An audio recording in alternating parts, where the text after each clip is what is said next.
Hi, I'm Taylor Haase. This is Danny Shirey. We are coming to you from the final day of Penguins rookie camp at the Lemieux complex. Danny, after covering these 4 days of practices and the scrimmage in Buffalo, just what are some of your general takeaways from this week? Well, my biggest takeaway is not necessarily an analysis or observation on any individual, but at least now there's some pieces here that you could at least see playing in the NHL and potentially making an impact in the future. Obviously, none of these guys are guarantees to make the league or even produce much at all, but there's at least the foundation there, and I don't think that's something that could necessarily be said each of the past several seasons. We've seen guys like Sam Poulin, who, he's not a shoe-in to make the NHL roster and probably won't right out of training camp, but he at least appears to be somebody that might be a mid-season call-up and could come in and produce a little bit. And there's guys like Philip Hollander, Pustinen's on the way. A couple of the D-men that they have are never going to be studs out there, but it's at least looking better than it has in years past, and I think that was the biggest thing for me that I took away from rookie camp.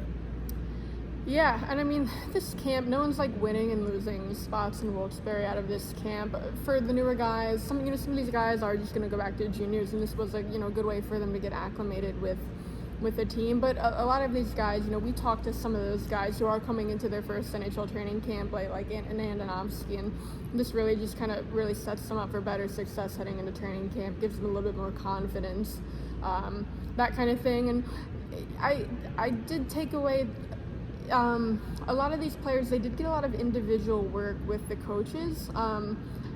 Like St. Ivany was just working with JD Forrest on poke checks, and then JD, he pulled Nolan Collins aside and was working with him on specific skating drills. So a lot of these guys, they did get those very specific instructions on what they need to work on to find success wherever they're going to be. Nolan Collins, we haven't talked about him a whole lot. He was their 6th-round pick this year. He was their only draft pick from this year who was able to participate in the on-ice sessions. He was non-contact throughout camp. I asked him, how he's feeling. He did tell me he had a separated shoulder. He did it in the OHL training camp just before coming here. He was only just able to start, taking shots. I think he said 2 weeks ago. Feeling a whole lot better now, so he might be fine going into training camp. But he's just a big right-handed defenseman, very physical. That's his game. His skating is something they want to see him work on, and also just continuing to add more physicality. He's going to go back to the OHL with the Sudbury Wolves. But it seemed like in the draft they made a concerted effort to get bigger, draft big defensemen or big players and guys that do have that physical dimension to their game, and he's someone that could be that that kind of player if he ever does make it up to the NHL. But I mean, he's so young, he has time. Yeah, and to your point, when we were talking to Tom Kostopoulos today, he said that he was a little disappointed that Collins wasn't able to get into the exhibition game and the Prospects Challenge in Buffalo over the weekend, because he said that he's one of those guys that he might not necessarily stand out, or the things that he excels at aren't necessarily going to be as visible in a practice setting versus a game scenario. So he was a little disappointed, and obviously Collins was too, that he wasn't able to get in the game. So we're not trying to make any sweeping generalizations about any of these players based off of a drill or whether they can do a tight turn or whatever it is, because it really is just so different, and the way you process everything is completely different than when you're in a game. Yeah, this camp too, because a lot of these players, they did come to development camp and rookie camp. Development camp was more those guys who hadn't been in Wilkes-Barre, but the guys who are going to be in Wilkes-Barre, they did come to this too. And this camp was a whole lot more physical than the one at development camp, so I think at least we did learn a little bit more about some guys in this camp that we didn't see in development camp. Lucas Sveikovsky is someone that stands out in that regard. Development camp, he really was one of the top players out there. With his skill, his speed. I remember the scrimmage they had, he had a couple of breakaways, but then, he comes here. This camp is a whole lot more physical, and we are still seeing that skill and that speed, but then we are also seeing that, he gets knocked off the puck a little bit more easier than some of the other guys, and that is because he is smaller. He's 165 pounds. So, he's someone, he's going to be good in Wilkes-Barre or in the minors. He's going to definitely need to bulk up over this next year, so that's something we can take away. Yeah, and that's not necessarily an indictment on the player either. He's never even he hasn't played his first pro season yet. So, Sam Poulin and Nathan Legare, they're coming off their first pro seasons, and they're still not there yet. So it's not an indictment of Sviatkovsky or what he can be, but it was noticeable that there was quite a contrast from what we saw from him from development camp to now in rookie camp. Yeah, and then you did ask TK for an update on Pickering. Yeah, so we asked TK on an update for Owen Pickering and when he might return to on-ice activities, and we got the non-update that, Pickering's eager to get back out there, but that would be a question for the training staff. So I took that as he's not all that close to getting back out there. Maybe I'm just reading into it too much, but it doesn't sound like he's going to be on the ice in the near future. Yeah, the only other injured guy here other than Collins Pickering, Zam Plant, who was their 5th-round pick this past draft. He wasn't even on the roster for this, but he was here at camp participating in all the off-ice stuff.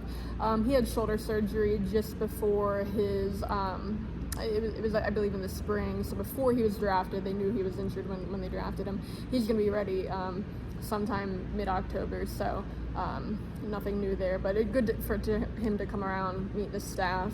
So this is the last day of rookie camp. They have an off day tomorrow, and then training camp starts. And before this practice started here for rookie camp, the NHL guys were over on the other sheet of ice scrimmaging. Do you have any takeaways from that? I mean, it is an informal scrimmage, but it was the entire team. Well, there were some line combinations and D pairings that might catch your eye. I will preface this by saying don't read into that at all. Yes, you saw Crosby, Gensel, Rust. That's probably going to be a line at some point, and probably even to start the season. But I wouldn't also expect Ricard Raquel to be playing on the third line with Jeff Carter either. So don't read too much into that. But the one thing I've noticed, and it wasn't so much a takeaway from the scrimmage today, but just in general, since the veterans have started to get in town for these informal skates, is that Evgeny Malkin looks very, very agile on his feet, and his skating looks, I would say, as good as I've seen it in the past couple of seasons. I think there's something to be said for him having an entire offseason where he was completely healthy and didn't have to worry about rehabbing from an injury at all, and that extra time that he's had has got him on track for what I suspect is going to be a really good season. Yeah, I mean, we definitely can't read into the D pairings. I know we keep saying that. Everyone's going to not listen to us and read into them anyway. But, I mean, it was at least interesting. We did see, obviously, Letang and Dumoulin together. Pettersson and Petry were together, which I think is what a lot of us thought might happen going into this season. And then Smith and Ruda were together, which is another, possibility. Once training camp starts, they're going to run through a bunch of different combinations, so we're going to see that, but it is a little interesting that that's what they're starting with. As far as an individual player, just one thing I noticed over there, Radim Zahorna does look to be a step faster. I know that was something he worked on over the season, and he worked with a trainer in the Czech Republic who does work with a lot of the faster players in the league over here that are Czech.